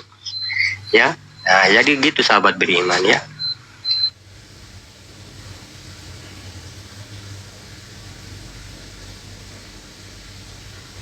Bukan saya menjurus kepada syariat. Makanya saya selalu terbiasa membawakan di sini Pak Amalia. Ya, Amalia itu satu perbuatan pengakuan diri. Ya, pengakuan diri kita. Kita merasa kita yang berdiri, kita merasa kita yang melihat, ya, atau sifat kemanusiaan. Ya, sifat kemanusiaan tentunya masih ada akal, ya, masih ada rasa bangga di situ, ada rasa emosi, ada rasa pokoknya macam-macam lah. Ya, namanya juga pikiran manusia. Ya, yang dikatakan diri tadi, ya manusia, memang manusia, tapi sudah dalam kesadaran mutlak. Ya, puncaknya sudah dalam kesadaran mutlak. Ini yang dikatakan diri yang sesungguhnya atau dikatakan hu tadi. Ya, di situ dia tidak tergantung lagi kepada marifat. Ya, tidak tergantung lagi kepada syariat, tidak tergantung lagi kepada tarekat, ya, ataupun ilmu. Dia hanya kesadaran mutlak di situ, sidratul muntaha. Ya, penutup dalam kesadaran itu. Ya. Tidak kita lupa diri, enggak. Kita sadar sesadar-sadarnya, tapi kita tidak lagi di situ secuit pun merasa memiliki tubuh itu. Ya, tidak lagi kita memandang di dalam tubuh kita ini ada jantung, ada usus, ada lambung, udah nggak ada. Di dalam ini adalah Rabbani, Ruhani dan Nurani. Itu yang kita pandang. Udah nggak ada yang lain. Itu yang dikatakan kesadaran mutlak. Makanya lepas marifat di situ. Ya, marifat itu cuma pembimbing rohani kita untuk memandang secara ainul basiro. Seperti yang dikatakan beliau tadi Abba Waskito tentang Tuhan itu ya hitam itu. Kalau kita dalam konteks ilmu kan mengatakan dia adalah zat marifat, ya, atau dikatakan sukunia, alam sukun, alam diri kita, ya, alam atau dikatakan alam maghrib, ya, atau alam hitam bagi diri kita. Makanya tidak semua orang buta itu mampu melihat warna hitam, karena hitam itu adalah kelebihan, artinya satu artinya kerahasiaan bagi Allah. Ya, contohnya kita menutup mata sekarang, ya, menutup mata. pasti kamu tidak akan lagi melihat kakimu, tanganmu, kepalamu, ya. Tapi di situ kamu masih mampu merasakan sesuatu yang datang, ya, merasakan pendengaranmu. Ah, itulah dirimu tuh. Ya. Itulah dirimu semata tadi, walaupun kamu tidak memiliki tubuh zahir, tapi kamu tetap hidup. Ya, itulah dirimu yang gelap tadi yang dikatakan basiro tadi. Tapi belum hidup, tapi kecuali ada ainun di situ. Ya, ada pandangan di situ. Makanya dikatakan jiwa itu tidak akan pernah mati. Ya, itulah jiwa itu yang dikatakan kita itu. Kita yang kosong itu, yang hitam itu. Kalau kita makom kita artinya dalam kita menceritakan tentang ilmu, ya. Wujud itu adalah yang kosong itu, yang hitam itu. Tapi hitam yang bagaimana? Coba tutup mata sekali lagi. Ah, di situ ada kayak gemerlap, kayak ada cahaya-cahaya bintang. Ya, makanya kita umat muslim ini dominan dengan warna hitam, ya. Ka'bah warna hitam. Kenapa? Itu adalah zatnya marifat. Ya, zatnya marifat. Nah, makanya zatnya marifat itu mengajak kita untuk memandang secara ainul basiro, memandang ke dalam yang hitam tuh. Ya, dengan menutup mata, memandang ke dalam dengan yang gelap tuh. Ya, lebur di dalam sukunia. Ya, lebur dalam diri kita yang kosong itu. Yang kosong itu kan hening, ya, hening. Sama halnya kita nih mengunci diri kita di dalam kamar, ya, mematikan lampu. Nah, tentunya udah kita nggak melihat tubuh kita, tapi kita masih merasakan. Nah, itu yang diri kita tuh. Ya, kosong itu, yang gelap itu. Ya, tapi gelapnya itu dia gemerlap, ya, gemerlap bercahaya-cahaya. Oh, Masya Allah, sahabat beriman. Ya. Ya, jadi ya apa yang dipahamkan Abah Waskito tadi, ya luar biasa, sahabat beriman, ya. Cuma kita dalam tuntutannya tadi mungkin agak beda sedikit, ya, tapi beda sedikit ini bukan berarti untuk membedakan, ya, artinya untuk menimbulkan perdebatan, tidak, ya. Semua sama tuh berjalan ke depan, ya. Makanya belum tentu kan Abah kan mungkin memiliki guru lain atau bagaimana, ya. Tentunya kan lain koki, lain pasti, lain masakannya, tapi semua menuju kepada yang satu. Ya, makanya kadang-kadang kita tuh ya beda sedikit, maunya itu sama dengan kita tuh semuanya. Ya, nggak bisa di situ. Ya, kalau kita masih menimbulkan perdebatan di situ, saya bertanya dulu, Tuhan mana yang kamu kaji? Ya. Tuhan mana yang kamu kaji? Tauhid mana yang kamu kaji sehingga timbul perdebatan?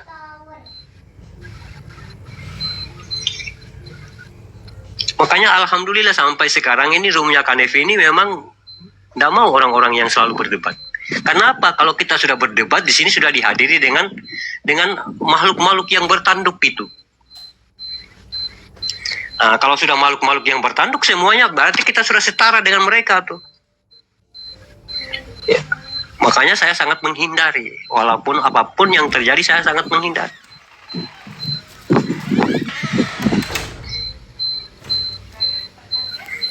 Ya, sahabat beriman, begitu sama saja sebenarnya, ya, sama. Dia bentuknya nasi, tapi nasi ada yang bikin kayak nasi goreng, ada yang bikin kayak nasi kudu, ada yang bikin nasi kuning. Tapi asal usulnya adalah nasi. Berarti semua asalnya sama.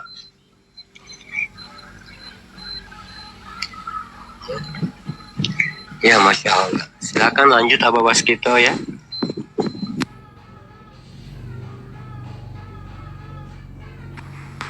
Ya, tabarakallah, luar biasa. Ya, makanya digali kan. Seseorang menjelajah itu ya, harus membutuhkan pemantik. Ya, pemantik itu yang disebut percika, pancaran, ya, tetesan. Nah itu saya dapatkan pemantik itu dari Sayyuda kan gitu ya. Sayyuda menjadi pemantiknya. Ketika dipantik jadi pemicu ya, saya merasakan gelegar ya, bergetarnya sirnya Allah.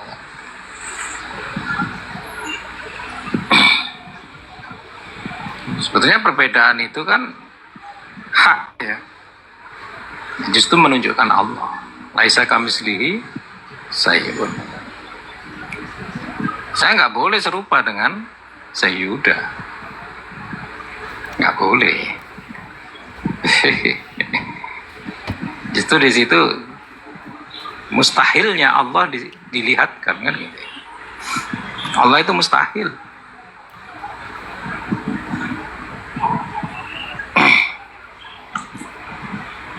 Gitu ya. Maka di dalam hitam tadi, hitam itu sebetulnya kan lorong hitam panjang itu ya jabarut, jabar, ya, dijabarkan.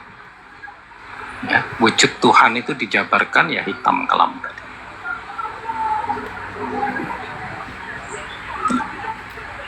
Banyak pejalan tidak bisa sampai kepada jabarut karena dia terpesona ya dengan yang disampaikan Bang Yuda tadi, kelap-kelip tadi.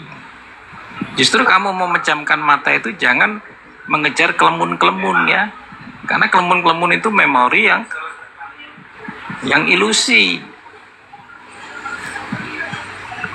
Mustahil kamu bisa melihat terang tanpa melihat gelap dulu.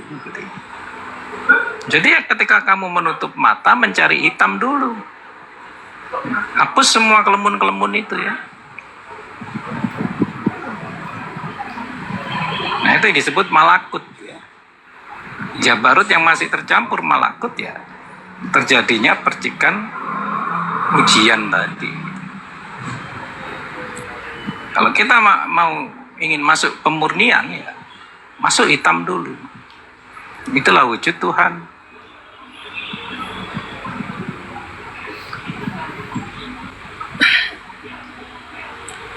Ya, ke hitam dulu baru menyaksikan terang yang disebut lahut ya. Alam lahut. Jalla-jallahu. Nah, di situ nanti.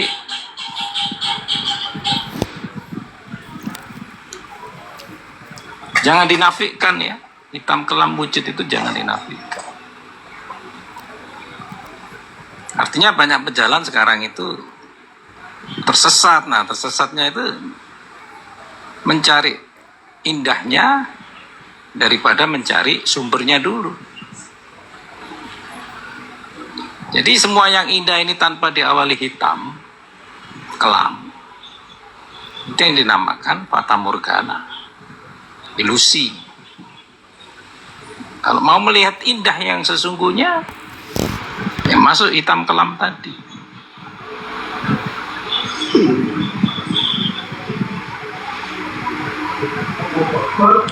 Sebetulnya hal-hal seperti ini tabu ya, vulgar kalau dibuka. Ya, karena saya menyeimbangkan ya. Yang dinamakan selaras itu ya menyeimbangkan. Menyeimbangkan ya, karena pemantik tadi kan gitu. Sayyuda kan sebagai pemantik.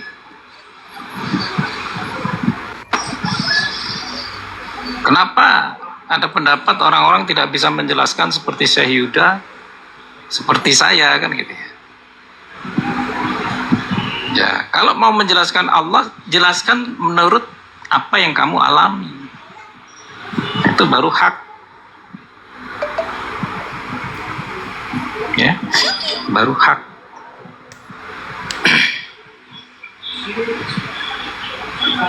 Nah, ketika kita terpantik ya, dengan percikan tadi atau pancaran tadi, ya ini dinamakan selaras, menyelaraskan.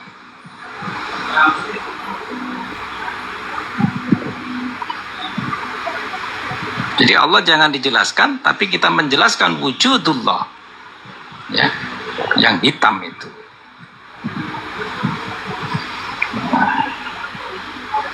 Nanti penjelasannya kamu nikmati sendiri ya. Dan nikmat itu tidak bisa dirasakan orang lain. Kan begitu. Kamu sendiri yang merasakan. Mau gemerlapnya kayak apa itu kamu sendiri. Nah, lidah ini keluh kalau sudah mendapatkan itu. Ya. Lidah ini keluh. Hanya takjub ya. Hanya tersungkur. Bukit itu hancur dan Musa pun tersungkur. Nah, sudah tidak bisa berkata apa-apa. Maka wujudullah, terangnya Allah, justru dirasakan oleh Musa dan 12 Bani Israel ya. Waktu itu kan bersama 12 kepala suku Bani Israel. Itu dalam masing-masing ya. Nah, itu disebut adaan. Makmuman dulu baru adaan. Lillahi ta'ala. Ya, makna adaan itu ya itu tadi. Ketika nikmat itu hadir, sirnya Allah hadir. Maka sering saya sebutkan, kita tidak bisa sholat adaan sendirian. Kita makmum dulu sampai ketemu wujudullah yang hitam itu.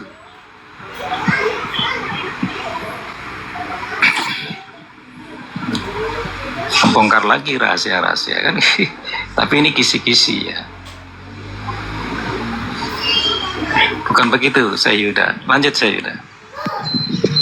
Iya, Masya Allah. Ya lanjut Abah. Ya lanjut.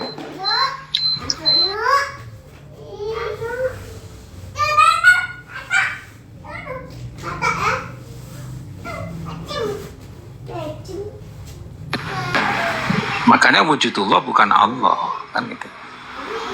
Nah, kalau mau melihat Allahnya ya itu tadi, melalui wujudullah tadi, melalui hitam tadi, kosong ya, atau terjeda, atau mi'raj.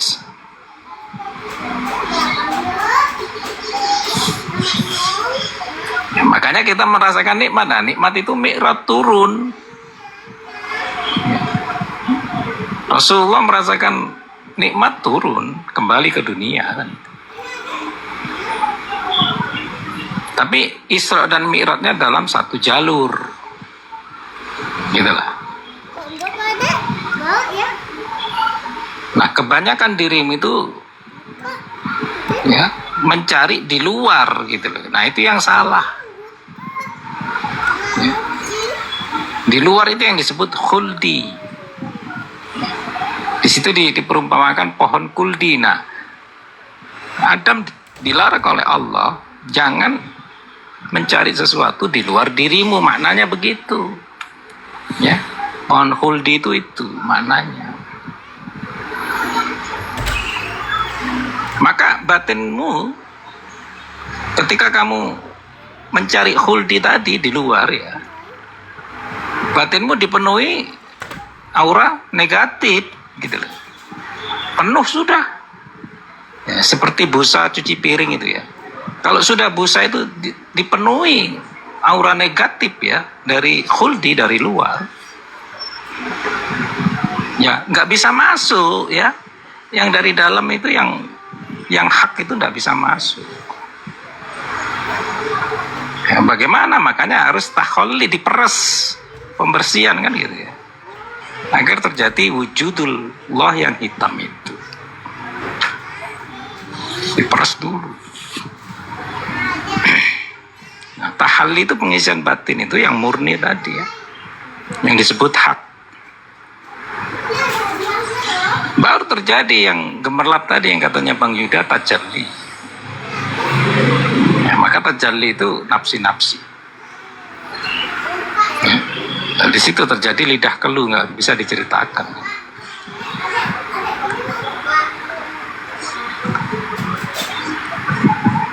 Ya. Kamu menutup mata langsung melihat kelam hitam, berarti batinmu sudah bersih jadi itu. Kamu menutup mata tapi masih membawa memori ya, cahayanya lampu, cahayanya TV. Masih terbawa cahaya-cahaya tadi. Yaitu ilusi. Itu yang dinamakan khuldi.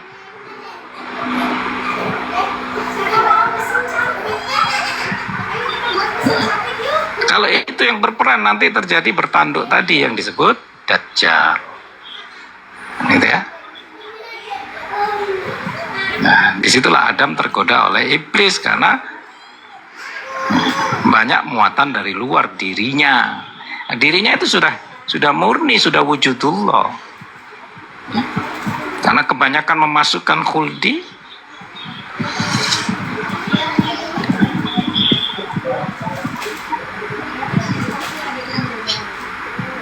Prakteknya begitu aja. Kamu memejamkan mata, kalau bisa melihat kelam hitam, saya tidak tahu di mana. Atau begini ya, kamu masuk kamar, matikan lampu, nggak ada cahaya sedikit pun yang masuk. Ya, matikan lampu. Nah, di situ kamu melihat tubuhmu bercahaya. Ya, merasakan tubuhmu bercahaya. Nah, itulah yang disebut ya, tubuhmu terbungkus ya, cahaya yang masih samar. Itu yang disebut nur ilah ya. Jadi nur ilah itu nurnya Allah membungkus. Tapi syaratnya kamu harus melihat hitam, gelap. Tidak ada gemerlap yang ada, barulah nampak ya, yang membungkus ya. Nur ilah ini membungkus ruh. Kamu merasakan, tubuhku bercahaya ini, mengeluarkan cahaya ya. Awalnya diawali hitam gelap tadi. Itu kalau mau melihat nur ilah ya. Masuk kamar, matikan lampu, nggak ada cahaya sama sekali. Ketika kamu merasakan tubuhmu mengeluarkan cahaya, nah itulah ya, nurnya Allah sudah mulai kamu rasakan.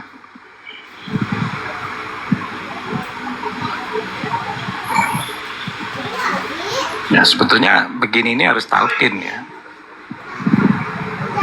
Kalau disampaikan secara narasi ini ya, takutnya digoda oleh jin. Kalau yang mendengarkan saya Yuda, saya yakin beliau nggak tergoda, malah jinnya yang tergoda oleh dia. Yang dikhawatirkan dipraktekkan di rumah kan gitu ya, yang dikhawatirkan itu aja. Kalau disampaikan dipraktekkan di rumah, karena dia belum berpengalaman ya, praktek pegang ular ya digigit ya. Makanya jangan ditiru, jangan dilakukan di rumah, kan ada petunjuk gitu, peringatan gitu.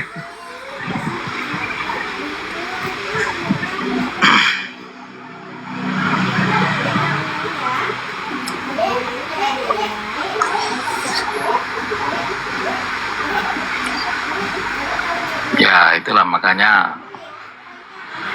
jin-jin juga ikut mendengarkan ya, kalau disampaikan rahasia-rahasia Tuhan. Mereka juga belajar. Mereka juga nggak tahu apa-apa sebetulnya. Banyak sekali, banyak jinnya daripada malaikatnya yang mengikuti majelis seperti ini. Nah, fungsinya apa? Untuk menggoda orang-orang yang di situ. Maka jalan pertama aja sudah keliru ya. Dengan menutup mata, tidak mengejar hitamnya, tapi mengejar terangnya tadi. Ya itu jinnya kuat sudah, menguasaimu.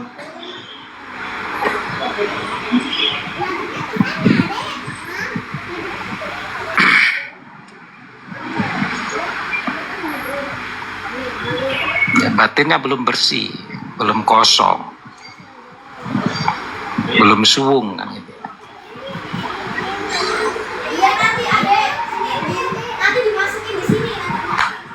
Nah, maka berusaha untuk menghancurkan ya, menghancurkan gemerlap yang palsu atau ilusi tadi. Nah, kita membutuhkan yang disebut sufia, ya, cahaya kuning keemasan itu. Nah, gitu ya. Karena sufia ini akan membimbing kepada cahaya hitam.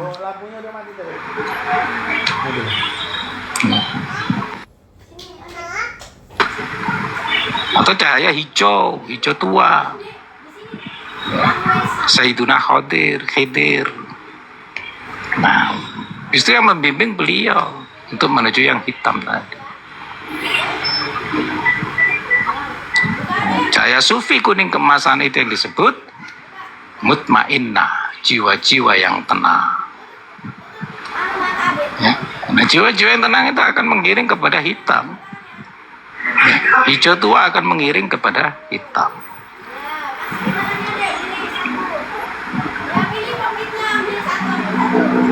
Cahaya putih apa? Abah cahaya, nah, itu nanti ya.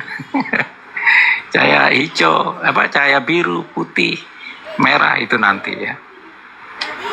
Jelas yang membimbingmu itu ya kuning sufiah tadi jiwa sama khidir. Nah, maka punya hostnya. Nah, hostnya ini dia khidir karena didasari warna hijau.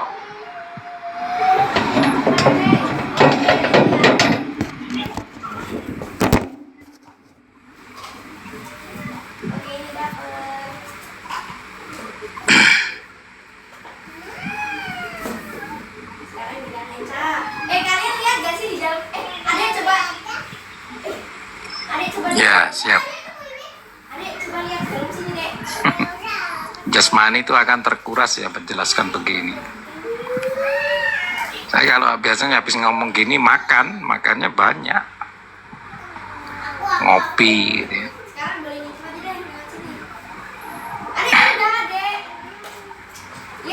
Ya, saya bilang itu tadi, menjelaskan hal-hal seperti ini.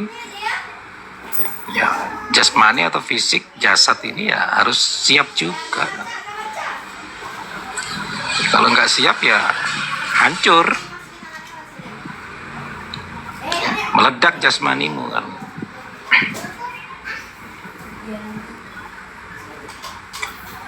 Karena zatnya Allah itu, kalau daya tampungnya bukan qalbun mukmin tadi, hancur. Ya, selain qalbun mukmin hancur.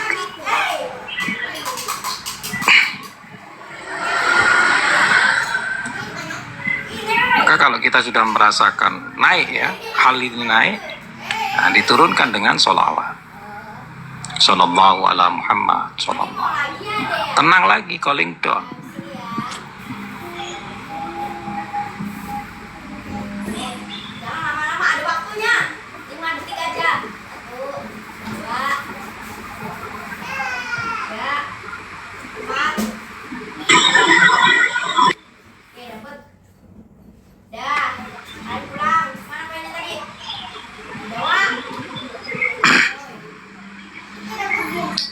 Waalaikumsalam warahmatullahi wabarakatuh. Warahmatullahi wabarakatuh.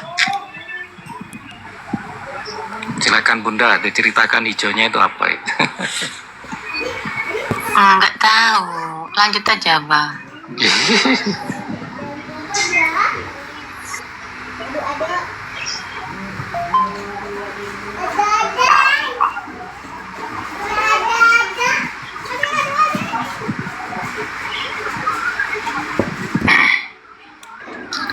Yang disebut An-Nas itu jin perempuan, ya jin laki ya. Yang disebut Wan-Nas jin perempuan.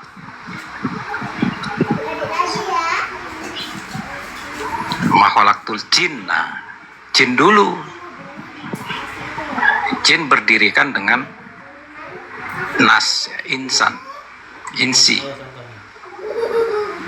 Nah, insan atau insun ya, bahasa Jawanya insun, itu yang terbebas daripada nas tadi ya.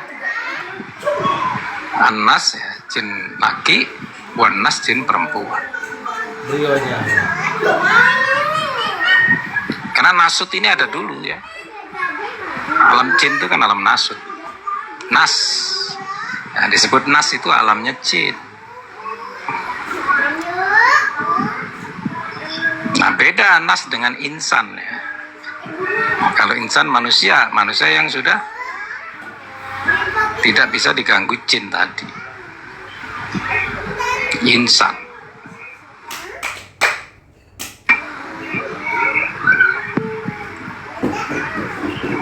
Nah, Honnas itu anaknya jin.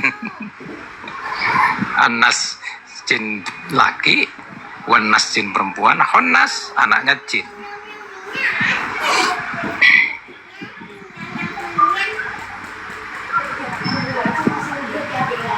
Nah, maka diciptakan dulu itu untuk yuwaswisu, sutur, ya, untuk menggoda batin, sudurin nas, batinnya manusia. Nah, siapa yang bisa lolos dari ketiga itu tadi baru disebut insan. Hal ata alal insan. Ketika tidak bisa disebut apapun, makanya insan itu wujudullah. Wujudnya ya hitam tadi.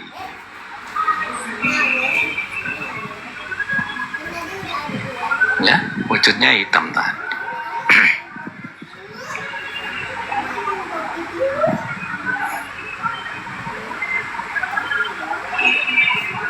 Nah, hitam dulu baru bisa menyaksikan nurnya Allah. Ya. Itu yang disebut nur insan tadi, yang membungkus ruh, tidak lagi jasad ya, tapi nur itu sendiri yang membungkus ruh.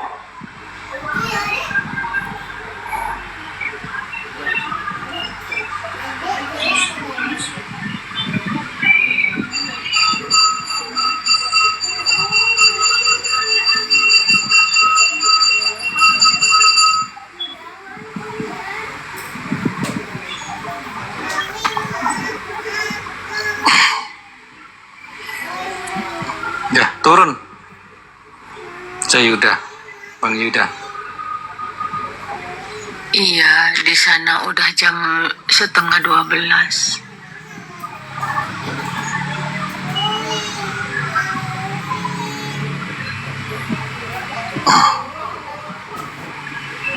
Ya sudah, karena percikannya pemantiknya nggak ada ya. Ya. Jadi ilmu begini ini harus ada yang mantik. Bismillah walhamdulillah wa syukurillah ala nikmatillah la haula wa la quwata illa billah. Asyhadu an la ilaha illallah wahdahu la syarikalah wa asyhadu anna Muhammadan abduhu wa rasulah. Allahumma sholli ala sayyidina Muhammad wa ala ali wa ashabihi ajma'in. Amin. Allahumma rabbana dhalamna anfusana wa illam taghfir lana wa tarhamna lanakunanna minal khasirin. Rabbana hab lana min azwajina wa dzurriyyatina qurrata a'yunina waj'alna lil muttaqina imama. Ya muqallibal qulub sayyid qulubana bi ta'atik. Ya muqallibal qulub sarrif qulubana bi ta'atik. Rabbana atina fid dunya hasanah wa fil akhirati hasanah wa qina azabannar. Subhanaka rabbika rabbil izzati amma yasifun.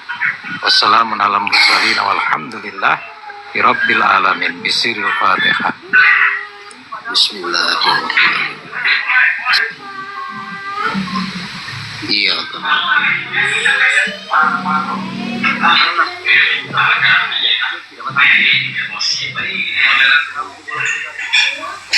Makasih ya, Abah. Berkah selalu. Makasih Abah. Semuanya yang menyampaikan, yang menerima, Allah berikan keberkahan untuk kita Iya, sama-sama. semuanya. Besok kita bertemu dalam keadaan sehat walafiat, tak kurang suatu apapun. Amin, amin, Allahumma amin. Kak Sofia, semuanya, Bang Ra, Bang Ungku, Power, Pak Kak Kasa, Bang Riani, Bang Pena, makasih. Bang Yani, Mbak Yuni, semuanya yang sama. Berkah penuh barokah semuanya Kak Kasa. Wassalamualaikum warahmatullahi wabarakatuh. Waalaikumsalam warahmatullahi wabarakatuh.